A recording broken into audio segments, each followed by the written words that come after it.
Hello friends, कैसे हैं आप सब। वेलकम बैक इन रंग रंग के लास्ट पार्ट में आप सबने सुना कि ज़ारा सावी जो है वो बहुत देर तक इधर उधर भटकती रहती है। काफ़ी टाइम निकलता है तब वो जाके रूम में जाती है। अब तक अंशु का भी गुस्सा शांत हो चुका होता है तो वो भी शांत हो जाती है। अंदर जाने के बाद शावी चुपचाप अपने बेड पे बैठती है और ज़ारा को मैसेज करती है कि आप जब सोने जाना तो बता देना। इधर ज़ारा का फ़ोन बीप होता है। वो अपना फ़ोन उठाती है, देखती है कि सभी का मैसेज होता है तो उसे टाइप करती है कि जब फ्री होना आ जाना। और ये मैसेज करके वो आकृति से कहती है कि अच्छा अब चलते हैं, अब नींद आ रही है। तो आकृति को गुड नाइट विश करके वहाँ से वापस आ जाती है। सावी मैसेज देखते अपने रूम से ज़ारा के रूम के लिए निकल जाती है। इधर सावी स्टेयर्स पे थी और ज़ारा अभी लॉबी में ही पहुंची थी आकृति के रूम से। तो ज़ारा को देख सावी कुछ पल के लिए स्टेयर्स पे रुक जाती है। मन में सोचती है यार मैसेज देखते चले आए, क्या सोचेंगे हमारे बारे में।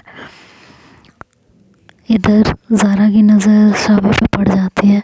उसे देख के ज़ारा कहती है कि वहीं रहना है या चलना है। उसकी आवाज़ सुन शावी सक पका जाती है थोड़ी सी, फिर कहती है हाँ चलिए। उसके बाद दोनों एक साथ रूम में आते हैं।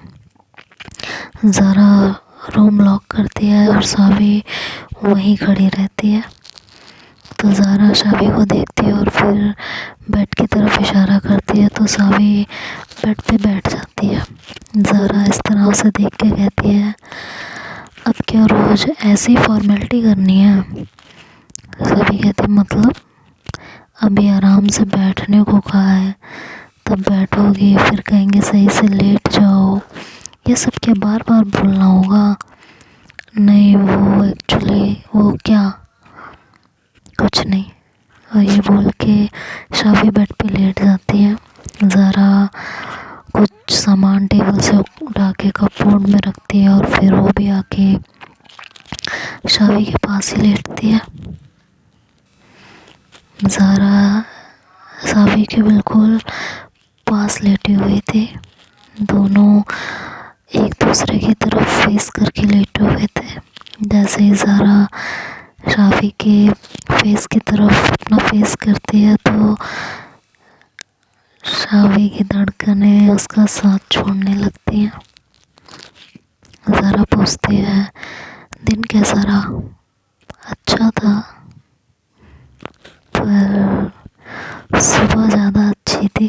ज़ारा शावी का इशारा समझ जाती है तो कहती है अच्छा हाँ सुधर जाओ। अरे हमने क्या किया। कुछ नहीं। अच्छा ये बताओ तुमने घर पे बात की। नहीं आज नहीं की। क्यों। अरे टाइम नहीं मिला था इसलिए। सभी बहाने होते हैं। सभी नजरें चुरा रही थी। उसने कहा ऐसा नहीं है, सच में टाइम नहीं मिला। सभी अगर तुम्हें सही लगे तो कुछ बताओगी क्या। हम मैंने अक्सर देखा है तुम अपनी फैमिली के बारे में बातें तो करती हो, खुश भी नज़र आती हो, पर कहीं कुछ अधूरा या उदास सा पता नहीं, पर एक अलग ही फीलिंग होती है, कुछ अलग ही महसूस होता है। सच में कुछ ऐसा है क्या। सभी ज़ारा की बातें सुन के थोड़ी देर कुछ नहीं कहती और उसके बाद कहती है कि कुछ और बात करते हैं। ज़ारा कहती है अगर नहीं बताना तो कोई बात नहीं, ऐसा नहीं है कि बताना नहीं है या। वो इतना ही बोलती है। ज़ारा सावी को ऐसे देखती है तो उसका हाथ जो दोनों के बीच में था उस पे अपना हाथ रखती है और शावी की आंखों में देखते हुए कहती है कि अगर नहीं माने तो रहने दो, ठीक है, फोर्स नहीं करेंगे तुम्हें। इधर शावी के मन में चल रहा था कि कैसे बताएं, कुछ ऐसी बातें हैं जो मैंने किसी से नहीं कही हैं, आपसे कुछ छुपाना भी नहीं चाहती हूँ और बताऊँ कैसे, बस ये समझ नहीं आ रहा। ज़ारा शावी की तरफ देखती है और कहती है क्या हुआ, इतना क्या सोच रही हो, नहीं बताना तो मत बताओ, कोई बड़ी बात नहीं है। शावी ज़ारा की तरफ देखती है और कहती है मैं अपनी ज़िंदगी का कोई भी हिस्सा आपसे नहीं छुपाना चाहती थी, ना चाहती हूँ, ना कभी चाहूँगी, लेकिन बस समझ नहीं पा रहे हैं कि आपको बताएं कैसे। ज़ारा शावी के हाथों को थोड़ा और टाइट दबाती है और कहती है तुम जो भी कहोगी हम सुनेंगे, लगा कहीं समझाना ज़रूरी है तो समझाएंगे, नहीं तो कुछ नहीं कहेंगे। तुम अपने दिल की बातें हमसे बेझिझक शेयर कर सकती हो। तो शावी ने कहा आप सही कह रही हैं, हम अपनी फैमिली से बहुत बातें नहीं करते, या ऐसा कहें कि उनके पास टाइम ही नहीं है मेरे लिए। मतलब घर में बहुत लोग हैं, शायद सब प्यार भी करते हैं, पर कोई भी ऐसा नहीं है जिससे हम सब बता सकें, जिसे बिना सोचे अपनी फीलिंग शेयर कर सके। सब कहते हैं कि बेटियां पापा की लाडली होती हैं, पर हमें तो अपने पापा से डर लगता है, ज़्यादा कुछ बात ही नहीं होती है। छोटे थे तब वो दूर रहते थे और मम्मी पास थी, पर पास रहते हुए भी दूर थी और आज भी दूर ही हैं। मम्मी अपनी जिम्मेदारियों में बाकी सबके लिए चीज़ें करते करते शायद हमें कहीं भूल गई। मेरी मम्मी बहुत अच्छी हैं, बहुत, पर कभी टाइम ही नहीं मिला। कभी बात भी करेंगी तो भैया से, हमें तो अक्सर ऐसा ही लगता है कि वो भैया से ही प्यार करते हैं, हमसे नहीं। इसीलिए थोड़ा कटे कटे रहते हैं और कोई बात नहीं है। ये बातें बोलते हुए शावी की आंखें भर गई थी। ज़ारा ने शावी को समझाते हुए कहा कि ऐसा नहीं है शावी, वो तुम्हें भी प्यार करती होंगी, ऐसा नहीं होता कि वो भैया से प्यार करें और तुम्हें ना करें, तुम्हें गलतफहमी हुई होगी। नहीं, हमें कोई गलतफहमी नहीं है, कोई भी गलतफहमी नहीं है। अगर होती तो सिर्फ हमें ही ऐसा लगता, पर सबको लगता है। और ऐसा किसने कहा है तुमसे? सब कहते हैं। और मम्मी भी तो जब देखो सिर्फ भाभी की तारीफ करती हैं, सिर्फ भैया की। हमसे तो कभी शावी ये बातें करते करते रोने लगी थी। ज़ारा उसका रोना देख परेशान हो रही थी।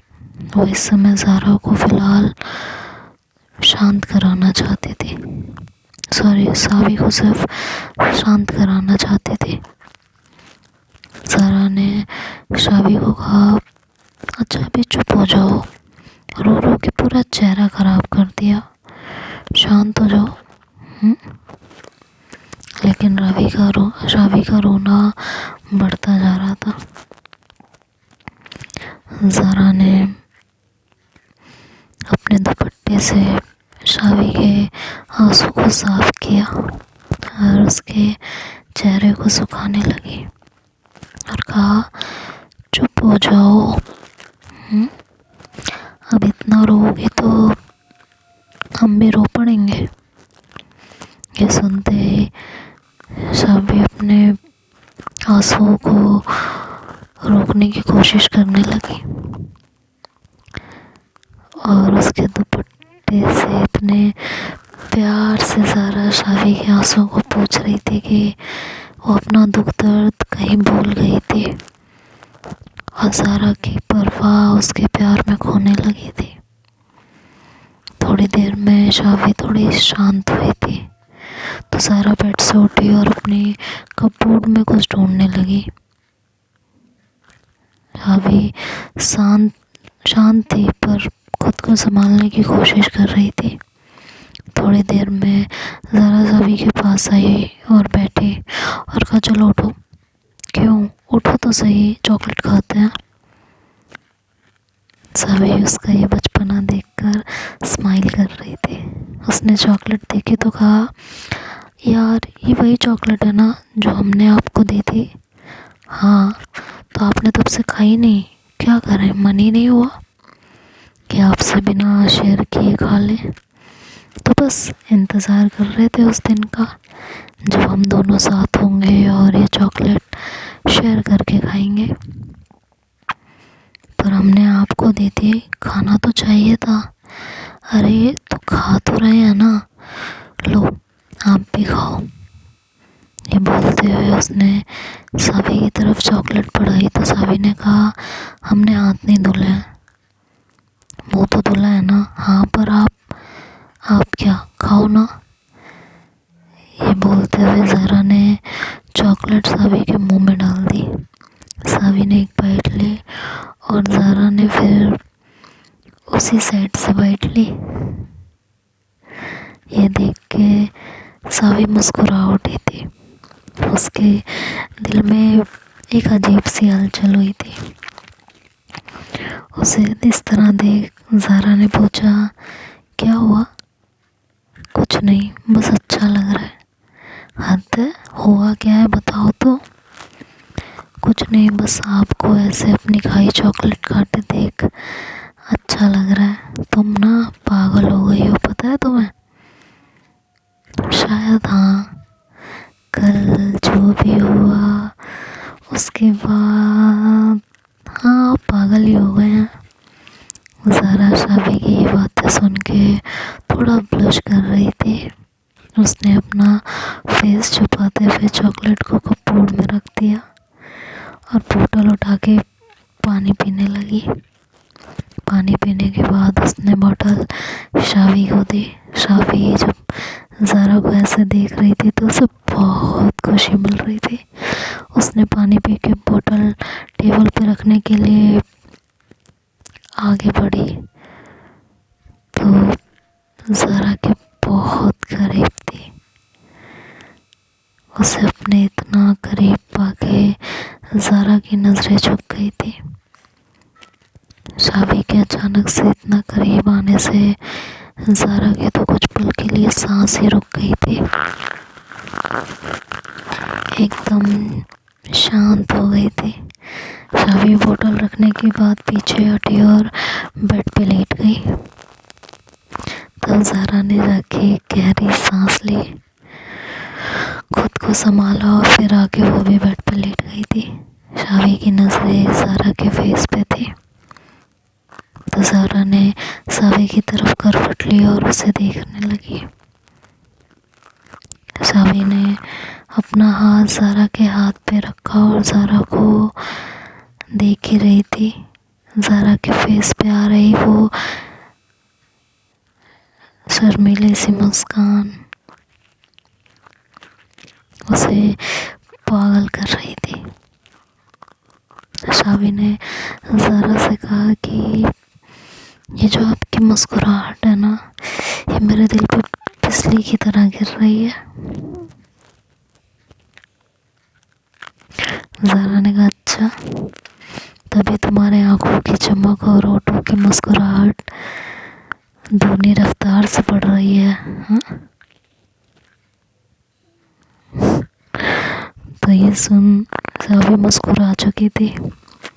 ज़ारा ने अपना दूसरा हाथ सावी के सर पे रखा और हल्का हल्का उसके बालों को सहलाना शुरू किया। ज़ारा के वो सॉफ्ट हाथ बिल्कुल किसी पक्षी के पंख जैसे नरम थे। सावी जिसे उसके गाल पे किसी की उंगली भी बर्दाश्त नहीं होती थी, आज वो अपने गालों को इन पंखों से दूर ही नहीं करना चाहती थी। जैसे जैसे वो पंख सावी के चेहरे को छूते, सावी धीरे धीरे नींद की गोद में जाने लगी थी। कभी उसके फेस को सहलाते तो कभी ज़ारा के हाथ सावी के बालों को सहलाते। थोड़े वक्त में ही सावी सो चुकी थी। ज़ारा काफ़ी देर तक सावी को देख रही थी।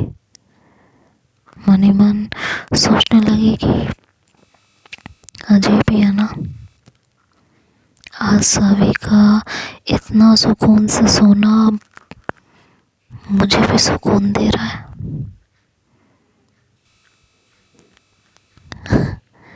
अलग ही मोड़ आ जाते हैं ज़िंदगी में, जिसका कभी अनुमान भी नहीं लगाया होता, जिसके बारे में कभी सोचा ही नहीं होता, तसव्वुर ही नहीं किया होता। रात कट चुकी थी और धीरे धीरे ऐसे ही वक्त बीत रहा था। ज़ारा और सावी अपने छोटे छोटे मोमेंट्स को एंजॉय कर रहे थे। वक्त धीरे धीरे बीत रहा था। इधर सावी के करीब रहने के लिए ज़ारा ने उसके कुछ फ्रेंड्स से भी फ्रेंडशिप कर ली थी। वैसे तो ज़ारा नेचर से ही काफ़ी अच्छी थी, लेकिन वो उसके और करीब रहने के लिए उसकी फ्रेंड्स के साथ भी घुलने मिलने लगी थी। एक रात ऐसे ही ज़ारा और सावी एक साथ नींद के आगोश में थे। सुबह ज़ारा की नींद जल्दी खुल गई थी। वो सावी को देख रही थी। सावी गहरी नींद में थी। ज़ारा बेड से उठ के खुद को सही कर रही थी कि तभी सावी के फ़ोन पे अंशु की कॉल आई। ज़ारा ने फ़ोन देखा तो उसने फटाफट कॉल रिसीव की, जिससे सावी की नींद ना ख़राब हो। ज़ारा इससे पहले कुछ बोलती अंशु ने कहा, जल्दी रूम में आ जा, वार्डन मैम आई हुई हैं, सारे रूम्स चेक कर रही हैं और हमारी अटेंडेंस भी ले रही हैं, तो जल्दी से आ जा। ये बोल के अंशु ने कॉल डिस्कनेक्ट कर दी थी। ज़ारा इधर टेंशन में आ गई थी। वो नहीं चाहती थी कि सावी को कोई प्रॉब्लम हो, तो उसने सावी को उठाया। सावी उठो यार, सावी उठो। सावी नींद में थी। कई बार उसे उठाने पर सावी की आँख खुली तो उसकी नज़र ज़ारा के फेस पे गई। पहले उसके फेस पे स्माइल आई। मन में सोचने लगी कि हाय, ऐसे सुबह सुबह इनके दर्शन होते रहे तो ज़िंदगी बड़े आराम से कटेगी।